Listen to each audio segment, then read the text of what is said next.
Hello again, Sarah here. Still have a bit of a crappy voice, but that is my life a bit. Welcome for video number 4, and this is my more top 5 inks, and these are what I consider, I guess, more higher maintenance. If you haven't seen the previous videos, I'd go back to the start and watch. It might make a little bit more sense, or at least the first top 5 inks. I'll chuck a card up now. So the categories I used last time were kind of, for me, what I kind of look at every day, constantly inking up, etc. And then this is if I, expanding a bit more. So the categories I put in there are shimmer, chroma shading, pigment, sheen, and this says impractical but fun, but I can't make the card. If I do that, it won't work. So I definitely was scared to try shimmer inks when I first started up, because I know, you hear about how they can clog feeds and everything else, but I do think it is, when you're ready, worth exploring. For me, the shimmer ink that made me go, ooh, is Dominant Industry Autumn Forest. It's a darkish olive green with a gold shimmer.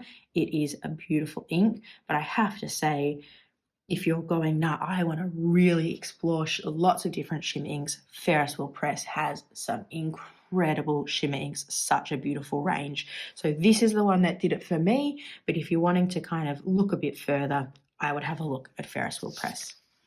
Next up, for me, one of the next steps of going from early ink exploration into a little bit more of a challenging arena was chroma shading inks.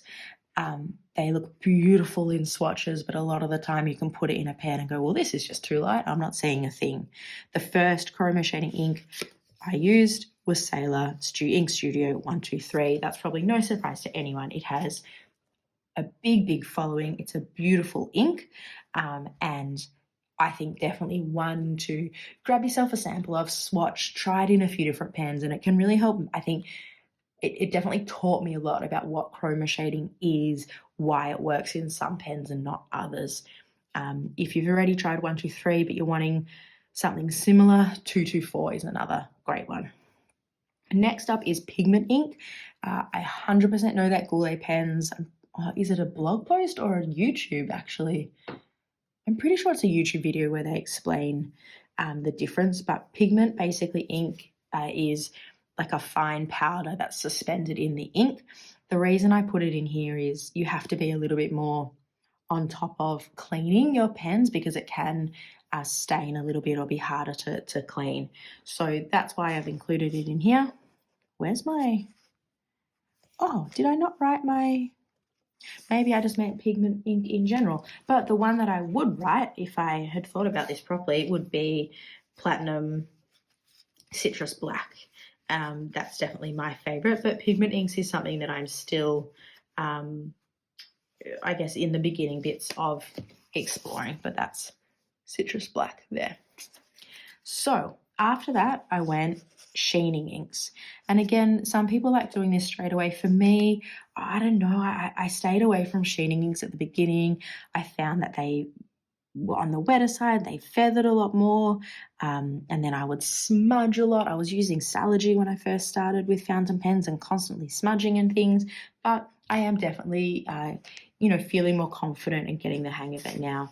And I guess the two types of sheens that I would first explore, it's a lot of, you can get a lot of beautiful blues that sheen red, and then a lot of some other inks that sheen green. I've definitely starting to fall in love with purple inks that sheen green.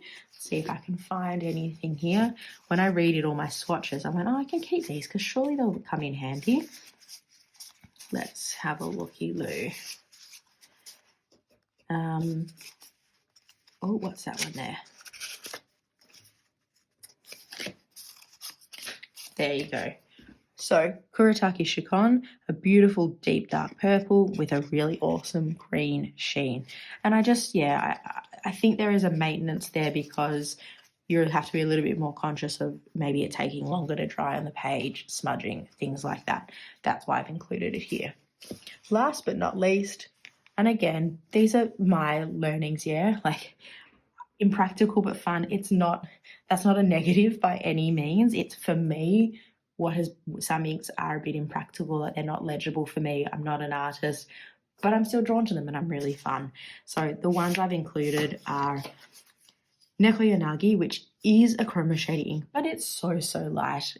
I've tried to use it in a couple pens. It hasn't worked so far, but it's beautiful and I'm going to keep trying. Similar to that is Sakura, another Sailor ink. It's this beautiful light orange and it kind of shades pink. If I was an artist, I'll go, absolutely, I would use this ink all this time, but I'm not an artist and I can't really see myself writing or journaling with it because it's on the lighter side. Banana Slug is really similar with that as well. The last one that I put on there is Magpie on a Branch. It is a shimmer ink, but this thing has so much shimmer that all you see is gold. So is it cool and interesting? Yeah, but it's also really impractical because it's like all shimmer. That's kind of why I've included it. These are my interpretations and thinkings and everything else. But there you have it. It's my round 2 of top 5 inks, what I'm calling a slightly more high maintenance, a shimmer, a chroma shading, a pigment, a sheen, and what I've termed impractical but fun. We're almost there, guys. We've got one more video to go. So thank you for watching, and I will see you guys for that one soon. Bye.